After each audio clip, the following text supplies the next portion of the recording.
नमस्कार दोस्तों, स्वागत है आपका उत्तराखंड एग्जाम क्रैकर में। दोस्तों, जिला सीरीज का हमारा आज का टॉपिक है पौड़ी गढ़वाल। पौड़ी गढ़वाल ज़िले को हम दो पार्ट में पढ़ेंगे। पार्ट वन इसका ये वाला रहेगा और इसके बाद हम इसका पार्ट टू पढ़ेंगे। ठीक है, काफ़ी लेंथी टॉपिक हो रहा था तो इसको मैंने दो पार्ट में डिवाइड कर दिया, पार्ट वन और पार्ट टू में। तो आज हम पढ़ेंगे इसका पार्ट वन। और आप जानते हो कि उत्तराखंड परीक्षावाणी सीरीज से हम जिला सीरीज पढ़ रहे हैं। क्लियर, जितना परीक्षावाणी में डिस्ट्रिक्ट वाइज दिया होगा हम उतना ही कवर करेंगे। ऐसे नहीं कि आप एक डिस्ट्रिक्ट पढ़ रहे हो उसमें मेले भी लेके आ गए, वहाँ पे आप प्रमुख व्यक्तित्व भी लेके आ गए, वहाँ आप वहाँ की नदियाँ झरने सब कुछ लेके आ गए। इस टाइप से पढ़ोगे तो एक ज़िला कभी कंप्लीट नहीं होगा। खेत गदेरे नदी नाले सब कुछ अगर एक डिस्ट्रिक्ट में आएगा तो उत्तराखंड का जो जीके है वो 13 डिस्ट्रिक्ट में है, तो 13 डिस्ट्रिक्ट ही पढ़ोगे आप। ठीक है, ऐसा तो नहीं आप 14 डिस्ट्रिक्ट से कुछ और पढ़ रहे हो। सब कुछ जो भी जीके होगा, यहाँ का इतिहास होगा, भूगोल होगा, 13 जिलों से बनेगा। तो हम बुक के हिसाब से पढ़ेंगे। पहले हम परीक्षावाणी बुक कंप्लीट करेंगे 100% कि यहाँ से एक भी क्वेश्चन ना छूटे। अगर आप नोट्स बना रहे हो, मैं आपको गारंटी के साथ कह रहा हूँ, अगर आपने इनके नोट्स बना लिया आपको परीक्षावाणी और कोई बुक पढ़ने की ज़रूरत नहीं पड़ेगी। ठीक है, अगर आप नोट्स बना रहे हो तो जहाँ पे मैं बीच में बोलता हूँ कि इस टाइप से क्वेश्चन पूछे जा सकते हैं तो आपको वो भी लिखना है, क्योंकि मैं इतना ज़्यादा लिख नहीं सकता इसमें कि बहुत ज़्यादा स्लाइड बन जाएंगी। ठीक है, पेज पे पेज यहाँ पे बनते जाएंगे, तो आप वीडियो वहाँ पे पॉज करके उस टॉपिक को उस स्टेटमेंट को लिख सकते हो कि इस टाइप से पूछा जा सकता है। तो चलिए स्टार्ट करते हैं दोस्तों। सबसे पहले बात करेंगे पौड़ी गढ़वाल। ठीक है, तो पौड़ी गढ़वाल जिले के रूप में इसका गठन हुआ था 1839 में।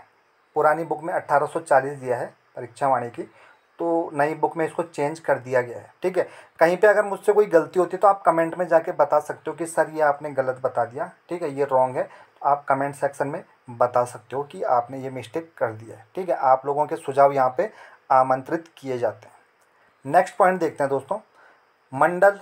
तो देखिए पौड़ी गढ़वाल है तो गढ़वाल मंडल। ठीक है, तो गढ़वाल मंडल के अंतर्गत क्या आता है, पौड़ी जिला आता है और इसका मुख्यालय है पौड़ी में। मुख्यालय कहाँ पे है, मुख्यालय इसका पौड़ी में। अब बात करते हैं दोस्तों, ब्रिटिश गढ़वाल की राजधानी 1815 से 1840 तक श्रीनगर थी। ठीक है, और 1840 में इसे पौड़ी ट्रांसफ़र कर दिया गया। अब देखिए इससे किस टाइप से क्वेश्चन पूछ सकता है योग, मैं आपको बता रहा हूँ कि ब्रिटिश गढ़वाल की राजधानी पौड़ी से पहले कहाँ थी, तो पौड़ी से पहले कहाँ थी, श्रीनगर थी। क्लियर, श्रीनगर ब्रिटिश गढ़वाल की राजधानी कब से कब तक थी, तो 1815 से 1840 तक थी। क्लियर, पौड़ी ब्रिटिश गढ़वाल की राजधानी कब बनी, 40 में बनी। क्लियर, इस टाइप से क्वेश्चन पूछे जा सकते हैं। और एक क्वेश्चन आयोग थोड़ा घुमा के दे सकता है और आप कहोगे कि वो बुक में नहीं है, बुक में वो क्वेश्चन नहीं था, ये कहीं नहीं मिला। देखो बुक में ही रहता है, आयोग घुमा के पूछता है कि ब्रिटिश गढ़वाल की राजधानी श्रीनगर कितने वर्षों तक थी। अब देखिए 1815 से 40 के बीच कितने साल हो रहे हैं, 25 साल हो रहे हैं। अब आप कहोगे ये तो बुक में कहीं था ही नहीं, लेकिन था, लेकिन कान आपने क्या पकड़ लिया, घुमा के पकड़ लिया। आयोग ऐसे क्वेश्चन पूछता है और इस टाइप के क्वेश्चन क्या करते हैं, मेरिट बनाते हैं। क्लियर, तो ब्रिटिश गढ़वाल की राजधानी श्रीनगर कितने वर्षों तक थी, 25 वर्षों तक थी। तो आपको यहाँ से क्वेश्चन ढूंढने की किस टाइप से क्वेश्चन बन सकते हैं। नेक्स्ट देखते हैं दोस्तों, 1969 में पौड़ी को गढ़वाल मंडल का मुख्यालय बनाया गया। पुरानी बुक में क्या है, परीक्षावाणी में बहुत सारी मिस्टेक हैं, काफ़ी ज़्यादा मिस्टेक हैं। ठीक है, आपको जहाँ पे लगेगा तो आप बता देना। 1969 में पौड़ी को गढ़वाल मंडल का मुख्यालय बना दिया गया। तो गढ़वाल मंडल का मुख्यालय कहाँ है, पौड़ी है। और कब बना, 1969 में। और कुमाऊं मंडल का कहाँ पे है, नैनीताल में है, 1854 में बना था। क्लियर, अब देखते हैं, पौड़ी कंडोलिया पहाड़ी की ढाल पर बसा हुआ है, यानी कि पौड़ी एक हिल स्टेशन है। तो कौन सी पहाड़ी पे बसा हुआ है, तो ये बसा हुआ है कंडोलिया पहाड़ी पर बसा हुआ है। क्लियर है, नेक्स्ट देखते हैं, पौड़ी का सर्वोच्च शिखर झंडीधार है। पौड़ी की सबसे ऊंची चोटी कौन सी है, झंडीधार है। और 1992 में पौड़ी को हिल स्टेशन घोषित किया गया। पौड़ी को हिल स्टेशन घोषित कब किया गया, तो 1992 में किया गया। नेक्स्ट पॉइंट देखते हैं दोस्तों, आपको उत्तराखंड एग्जाम की तैयारी कर रहे हो तो आपको ईयर सारे याद होने चाहिए जितने भी हैं। ठीक है, ईयर 10 से 15 नंबर के बीच पूछे जाते हैं उत्तराखंड के एग्ज़ाम में। बहुत ईयर पूछता है, उत्तराखंड के पूछता है, हिस्ट्री ज्योग्राफी के इतने करने की ज़रूरत नहीं है। तो 1992 में पौड़ी को हिल स्टेशन घोषित किया गया। पौड़ी ज़िले से चमोली 1960 में, और 1997 में रुद्रप्रयाग जिला बनाया गया। ठीक है, तो अब देखिए इस टाइप से 2 क्वेश्चन बनाए जा सकते हैं कि पौड़ी जिले से कितने जिलों का अलग किया गया, तो 2 जिलों को अलग किया गया, रुद्रप्रयाग और चमोली को। चमोली 1960 में अलग किया गया पौड़ी से, और रुद्रप्रयाग किया गया 1997 में। नेक्स्ट देखते हैं दोस्तों, अब बात करेंगे कि पौड़ी के दर्शनीय स्थल, यानी कि पौड़ी के जो आसपास लोकल में जो भी दर्शनीय स्थल है उनको हम टिप्सों पे याद करेंगे, पॉइंट टू पॉइंट याद करेंगे। इनके बारे में ज़्यादा डीप स्टडी लेने की आपको ज़रूरत नहीं है। ठीक है, अब देखिए दोस्तों, पौड़ी के जो मेन दर्शनीय स्थल हैं जो लोकल पौड़ी के आसपास हैं, ये है नागदेव मंदिर। नागदेव मंदिर कहाँ पे है? नागदेव है पौड़ी से जस्ट ऊपर, पौड़ी का जो कॉलेज है उसके पीछे है। ठीक है, अगला है क्यों कालेश्वर मंदिर। क्यों कालेश्वर मंदिर कहाँ पे है? तो ये पौड़ी में। आपको डायरेक्ट याद रखना है कि क्यों कालेश्वर मंदिर कहाँ पे है, डायरेक्ट एग्जाम में पूछा जा सकता है। अगला है दोस्तों खिरसू। तो खिरसू एक शांत स्थल है, पर्यटन स्थल है। ठीक है, तो खिरसू कहाँ पे? पौड़ी। ये मैंने थोड़ा गलत लिख दिया इसमें, खिरसू इस टाइप से होगा, इस टाइप से होगा, ये गूगल ने ऑटो करेक्ट कर दिया तो थोड़ा ये चेंज हो गया। ठीक है, अगला है कंडोलिया मंदिर। तो कंडोलिया मंदिर है पौड़ी में, और यहाँ पे एक कंडोलिया स्टेडियम भी है। अब देखिए पौड़ी क्या है, कंडोलिया पहाड़ी की ढाल पर बसा हुआ है। ठीक है, और यहीं पे कंडोलिया मंदिर भी और कंडोलिया स्टेडियम भी। तो एक तीर से आपके 3 शिकार हो जाएंगे, बस कंडोलिया जो भी आएगा पौड़ी में आएगा। अगला है दोस्तों भीम की मंगरी। तो भीम की मंगरी कहाँ है? पौड़ी में है, और भादों की मंगरी पौड़ी में है। इंद्रकील पर्वत, तो ये भी पौड़ी में है। डायरेक्ट आपको देखो स्टार्टिंग में प्रॉब्लम होगी याद करने में, लेकिन जब प्रॉब्लम नहीं होगी तो सरकारी नौकरी भी नहीं लगेगी। सरकारी नौकरी क्या मांगती है? तपस्या मांगती है। आजकल जो पुराने ऋषि मुनि बैठ के तपस्या करते थे, आजकल पढ़ाई भी क्या है? तपस्या ही है। पढ़ाई क्या है? एक तपस्या। तो आपको ये भी करना पड़ेगा, ज़रूर करना पड़ेगा। इसमें आपको कोई टॉलरेंस नहीं है कि शॉर्टकट, इसमें आप तुरंत शॉर्टकट मार के सरकारी नौकरी लग जाए। देखो तपाना तो अपने आप को पड़ेगा ही आपको, चाहे कोई भी हो, किसी को कम किसी को ज़्यादा। और वैकेंसी इतनी ज़्यादा आई है कि अगर आपने थोड़ा सा पढ़ लिया तो आपका काम बन जाएगा। ठीक है, अगला देखते हैं दोस्तों श्रीनगर। तो श्रीनगर किसके अंतर्गत आता है? पौड़ी के अंतर्गत आता है। तो इसके मेन फैक्ट की बात करेंगे। श्रीनगर की स्थापना हुई थी 1358 में। कब हुई थी? 1358 में श्रीनगर की स्थापना हुई थी। इसकी स्थापना की थी टिहरी के शाह नरेशों ने, यानी कि पंवार वंश के शासकों ने की थी। अब आपको देखो ऑप्शन देखो कुछ भी दे सकता है घुमा के कि श्रीनगर की स्थापना 1300 कब हुई? 1358 में।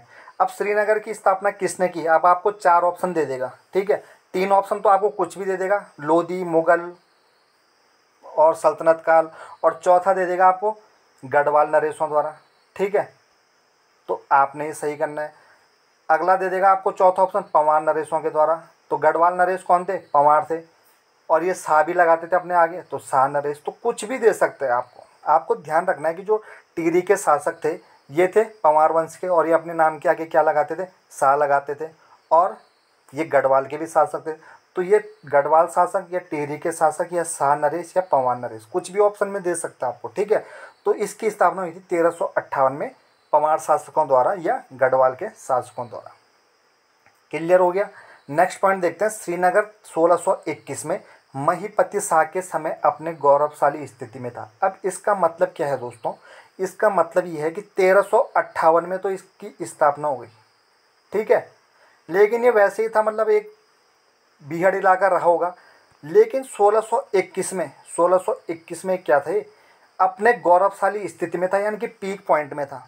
जैसे आपने विराट कोहली देखा होगा, एक टाइम क्रिकेट खेलना शुरू किया, बीच में बहुत ज़्यादा रन बनाए और आजकल 2 साल से सेंचुरी नहीं मारी उसने। ठीक है, तो विराट कोहली का ग्राफ देखो इस टाइप से अब नीचे आ गया। तो एक टाइम उसका ग्राफ ऐसा ऊपर चढ़ा था कि अपने ये शिखर पे था, पीक पॉइंट जिसे कहते हैं। तो श्रीनगर का भी जो पीक पॉइंट यानी कि जो गौरवशाली इतिहास था वो था 1621 में महीपति शाह के समय में।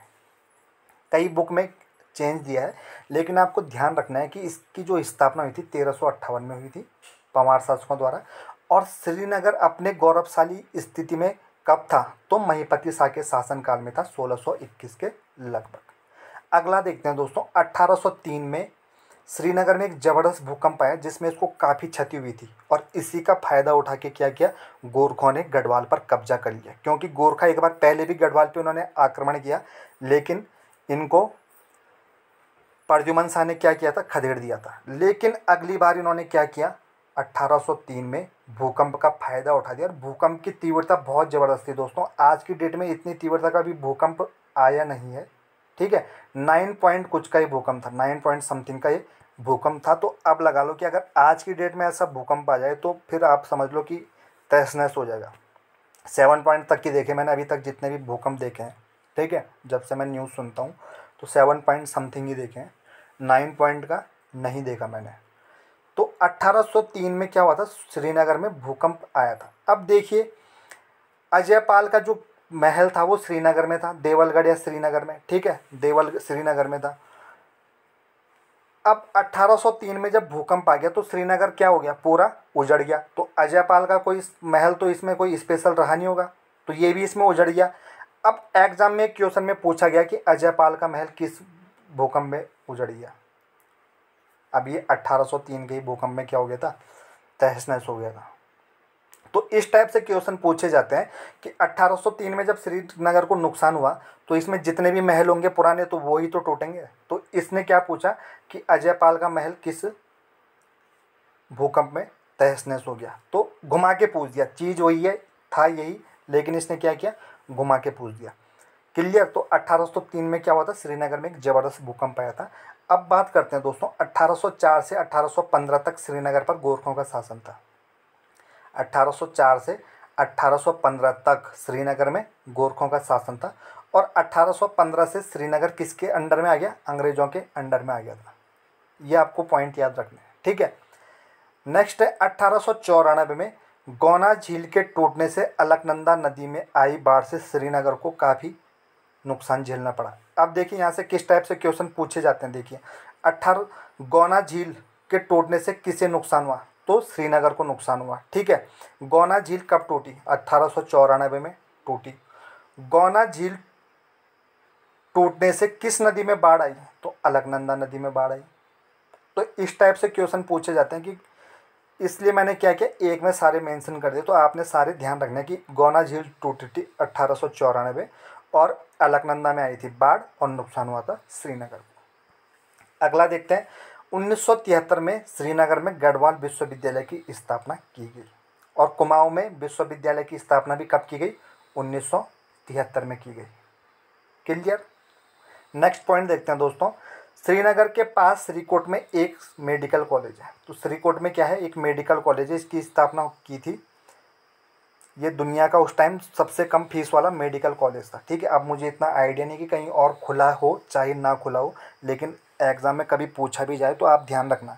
अब मैंने इसको यहाँ पे इसलिए मेंशन नहीं किया क्योंकि बीच में मुझे इतना अपडेट है नहीं कि क्या पता दुनिया में कहीं पे कोई कॉलेज खुल गया हो, लेकिन उस टाइम ये दुनिया का सबसे कम फीस वाला मेडिकल कॉलेज था। 15,000 या 25,000 समथिंग इसकी फ़ीस थी उस टाइम, ठीक है। उस टाइम मैं श्रीनगर में ही रहता था। अगला देखते हैं दोस्तों, श्रीनगर कोटद्वार ऋषिकेश टिहरी तथा बद्रीनाथ जाने वाली सड़क का मुख्य जंक्शन है। अब देखिए, जब आयोग क्वेश्चन तब बनाता है तो देता हो परीक्षावाणी से, लेकिन किस टाइप से देगा। आप देखिए, श्रीनगर क्या है, कोटद्वार ऋषिकेश। अब पूछेगा आपको कि कोटद्वार ऋषिकेश टिहरी बद्रीनाथ का मेन जंक्शन कौन सा है, तो श्रीनगर है। आपने आंसर दे दिया। लेकिन अगर आयोग थोड़ा टफ पेपर बनाएगा तो किस टाइप से पूछेगा कि श्रीनगर निम्न में से किसका जंक्शन नहीं है, कोटद्वार ऋषिकेश टिहरी और दे देगा आपको इधर खटीमा, कुछ भी आपको दे देगा, या तो इधर बद्रीनाथ को या टिहरी को या इन चारों में से एक को हटा देगा। तो आपको ध्यान रखना है कि कोटद्वार ऋषिकेश टिहरी तथा बद्रीनाथ जाने वाली सड़कों का क्या है, एक मेन जंक्शन है।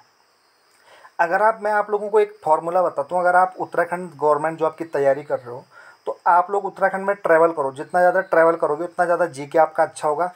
और अगर ट्रैवल नहीं कर सकते, आपके पास पैसे नहीं है, टाइम नहीं है, तो आप अगर यूट्यूब में ब्लॉगिंग जैसे चैनल रहते हैं ब्लॉग के, तो आप देखा करो, जैसे जागेश्वर का हो गया, जैसे मतलब कोई उत्तराखंड से रिलेटेड जितने भी व्लॉग होते हैं वो आपको देखने चाहिए। उससे आपको काफ़ी जीएस आपका इंक्रीज़ होगा, ठीक है। आपको आइडिया आ जाएगा कि अच्छा वो वहाँ पे गया था तो उस नदी के किनारे गया था, इस टाइप से आपको आइडिया आता जाएगा, ठीक है। तो इससे काफ़ी बेनिफिट मिलता है। अगला देखते हैं दोस्तों, श्रीनगर के दर्शनीय स्थल की बात करेंगे तो आपको ये डायरेक्ट पॉइंट टू पॉइंट याद करना है, ठीक है। तो कटकेश्वर घस्या महादेव, डायरेक्ट इसको घस्या महादेव भी कहते हैं, जो श्रीनगर के हैं, यहाँ पे घूमने जाते हैं। तो घस्या महादेव का मंदिर कहाँ है? श्रीनगर में है। अष्टावक्र मंदिर ये श्रीनगर में है। सॉरी ये थोड़ा ये गलत हो गया दोस्तों। ये है मंजू घोष मंदिर, मंजू घोष मंदिर, मंजू घोष मंदिर कर लो इसे, ठीक है। तो मंजू घोष मंदिर कहाँ पे है? श्रीनगर में है। गोरखनाथ की गुफाएं श्रीनगर में। इंद्रकील माणिकनाथ मंदिर ये श्रीनगर में है। और पूछा जाएगा कि इंद्रकील माणिकनाथ मंदिर किस पर्वत पर है? तो यह है महेंद्रांचल पर्वत पर। ये आपको याद रखने हैं, 2-3 बार आप पढ़ोगे आपको याद हो जाएगा, ऑटोमेटिक याद हो जाएगा, ठीक है। नेक्स्ट देखते हैं श्रीनगर के दर्शनीय स्थल। तो इसके प्रमुख स्थलों की बात करेंगे श्रीनगर के पास। तो यहाँ पे धारी देवी का मंदिर है। श्रीनगर में किसका मंदिर है? धारी देवी का मंदिर है। अब डीप आपसे पूछा जाएगा कि धारी देवी का मंदिर कहाँ है? तो पौड़ी दे देगा, ठीक है। तो आपको 4 डिस्ट्रिक्ट दे दिया, आपने पौड़ी में टिक कर दिया। थोड़ा और डीप पूछेगा तो पूछेगा श्रीनगर वो धारी देवी का मंदिर कहाँ है? तो आपने श्रीनगर कर दिया। और डीप पूछ दिया कि धारी देवी का मंदिर कहाँ है? तो दे देगा कलियासोड़। तो इस टाइप से आपको डीप स्टडी करनी है, ठीक है। तो धारी देवी का जो मंदिर है वो है कलियासोड़ में, अलकनंदा के बाएं तट पर, अलकनंदा के बाएं तट पर है। और यह मंदिर काली देवी को समर्पित है। क्लियर? तो दोस्तों पहले यह मंदिर क्या था? नदी के किनारे था, लेकिन क्या हुआ, श्रीनगर जल विद्युत परियोजना के कारण मंदिर को अपनी वास्तविक स्थिति से ऊपर उठाया गया। ये नदी है, यहाँ पे ये मंदिर था, ठीक है। अब क्या हुआ कि मंदिर के कारण डैम के कारण यहाँ पे पानी भर गया, तो इस मंदिर को क्या कर दिया, थोड़ा सा ऊपर उठा दिया गया, ऊपर उठा दिया गया। और यहाँ पे क्या कर दिया गया, मंदिर बना दिया गया। अब पूछा जाएगा कि श्रीनगर में धारी देवी मंदिर किस परियोजना के कारण ऊपर उठाया गया? तो ये उठाया गया श्रीनगर जल विद्युत परियोजना के कारण, ठीक है। और ये किसको समर्पित है? काली देवी को। मान्यता यहाँ पे ये है इस मंदिर की, ये मैंने इंक्लूड नहीं किया है, ये आपको कहानियाँ याद रखनी पड़ेंगी कि यहाँ पे जो काली देवी की मंदिर है, कहते हैं कि सुबह एक छोटी लड़की की, दिन में एक औरत की, और शाम को क्या हो जाता है, एक बुढ़िया औरत की इसकी मूर्ति क्या करती है, रूप बदलती रहती है। सुबह छोटी लड़की जैसे दिखती है, दिन में औरत, और शाम को एक बुजुर्ग औरत जैसे दिखती है। तो अपने रूप बदलती रहती है, ये मान्यता है लोगों की, ठीक है। अब देखिए दोस्तों, आपने यहाँ पे देखा कि ये धारी देवी मंदिर अलकनंदा के बाएं तट पर है, ठीक है। अब आप कहोगे सर कि ये नदी है और ये बाएं, मैं यहाँ पे हूँ और एक बंदा यहाँ पे है।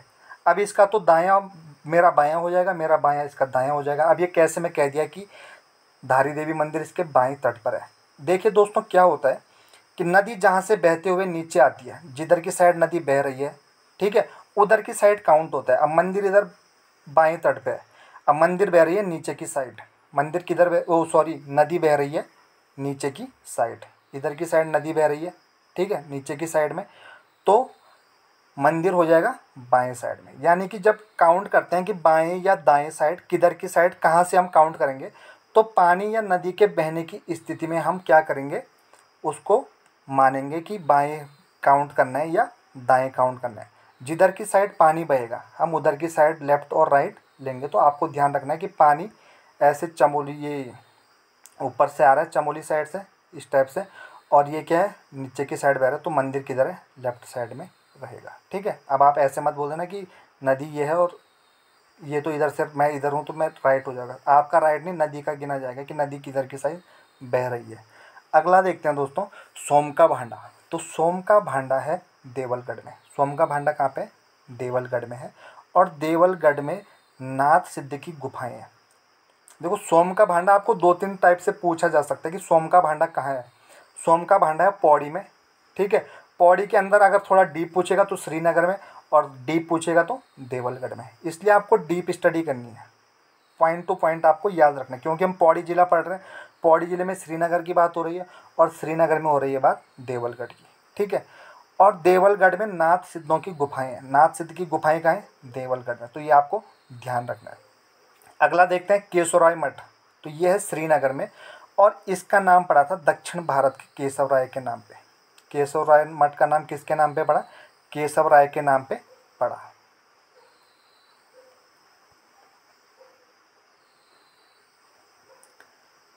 नेक्स्ट पॉइंट है दोस्तों शंकर मठ। तो शंकर मठ है श्रीनगर में। शंकर मठ कहाँ पे? श्रीनगर में है। और इसकी जो स्थापना की थी वो की थी आदि गुरु शंकराचार्य ने। शंकर मठ की स्थापना किसने की थी? आदि गुरु शंकराचार्य ने की थी।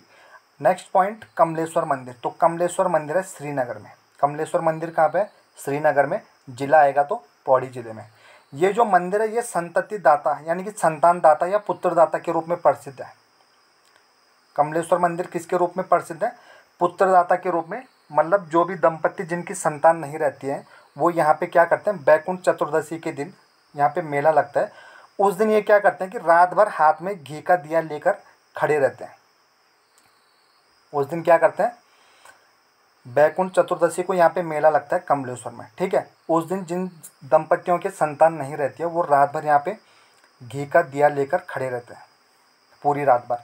इसलिए इसको खड़दिया मेला भी कहा जाता है। क्या कहा जाता है? खड़दिया, यानी कि खड़े रहते हैं और दिया जलाया जाता है, तो इसको खड़दिया मेला भी कहा जाता है। कई बार लोकल लैंग्वेज भी पूछ ली जाती है उत्तराखंड एग्जाम में, ठीक है। तो ये भी आपको ध्यान रखना है कि खड़दिया मेला किसे कहते हैं। यहाँ पे मान्यता के अनुसार भगवान रामचंद्र जी कमलेश्वर में किसकी आराधना कर रहे थे? भगवान शिव की कर रहे थे। और इन्होंने क्या रखे थे? 1000 फूल रखे थे। तो उसमें एक फूल कम पड़ गया था। 1000 फूलों में क्या हुआ? एक फूल कम पड़ गया। इन्होंने क्या किया? अपनी एक आंख उसमें अर्पित कर दी, ठीक है। तो ऐसी मान्यता, अगर आपको पूछा जाएगा कि ये कहाँ पे हुई थी ये घटना, तो कमलेश्वर मंदिर में हुई थी। आयोग का कुछ भी पता नहीं, क्या पूछ दें, ठीक है। तो ये उत्तराखंड में जो नेक्स्ट पॉइंट देखते हैं दोस्तों, कंडोलिया मंदिर। तो कंडोलिया मंदिर है पौड़ी गढ़वाल, मेन पौड़ी में, ठीक है। पौड़ी में स्थित है, क्लियर। और कंडोलिया स्टेडियम है। कंडोलिया स्टेडियम कहाँ पे? तो ये भी है पौड़ी में। कंडोलिया मंदिर, कंडोलिया स्टेडियम और कंडोलिया पहाड़ी, तीनों पौड़ी में, आपको पहले भी बता चुका हूँ। रांसी स्टेडियम की बात करेंगे तो रांसी स्टेडियम भी कहाँ पे? ये पौड़ी में है। रांसी स्टेडियम कहाँ है? पौड़ी में है। और यह एशिया का दूसरा सबसे अधिक ऊंचाई पर स्थित स्टेडियम है। एशिया का सबसे अधिक ऊंचाई पर स्थित दूसरा स्टेडियम, दूसरी रैंक पे है, ठीक है। कौन सा है? रांसी स्टेडियम है और यह है पौड़ी में। तो दोस्तों ये हमने पौड़ी जिले सीरीज की फर्स्ट पार्ट कंप्लीट कर दिया है। अगर पार्ट आपको अच्छा लगे तो इसको लाइक और शेयर जरूर करें, और जल्द हम इसका क्या करेंगे, सेकंड पार्ट इसमें अपलोड करेंगे। तो चैनल के साथ बने रहिए।